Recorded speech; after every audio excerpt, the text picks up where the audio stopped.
कुछ लायक बन गईनी। इंस्टा पे गाना ट्रेंडिंग में बा कुछ लायक बन गईनी। अब ले छोटका रहने भैया बड़का गायक बन गईनी। अब ले छोटका रहने भैया बड़का गायक बन गईनी। गाँव समाज शहर में भैयावन के हम नायक बन गईनी। अब ले छोटका रहने भैया बड़का गायक बन गईनी। अब ले छोटका रहने भैया बड़का गायक बन गईनी।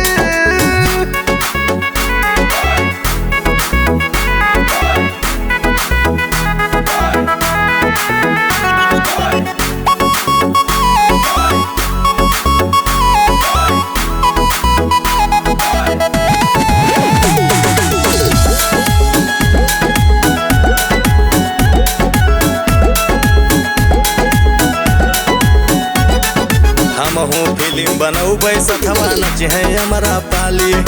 रोज रहबै बिजी एको डेट रही ना खाली।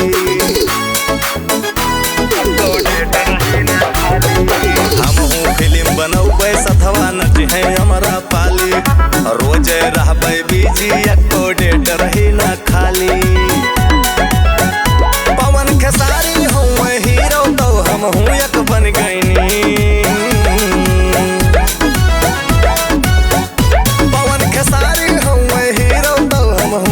बन गईनी। अब ले छोटका रहने भैया बड़का गायक बन गईनी। अब ले छोटका रहने भैया बड़का गायक बन गईनी।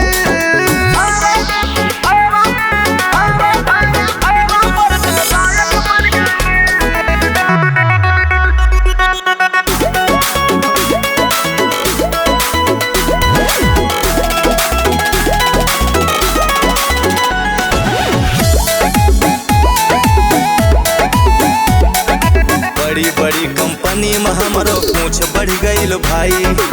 एक अकेले बोला के करे ताई गाई। बोला के करे ताई गाई। बड़ी बड़ी कंपनी में हमारो पूछ बढ़ गईल भाई। एक अकेले बोला के करे ताई गाई।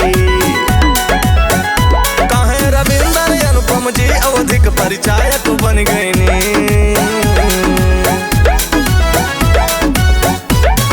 रविंदर अनुपम जी अवधिक परिचायक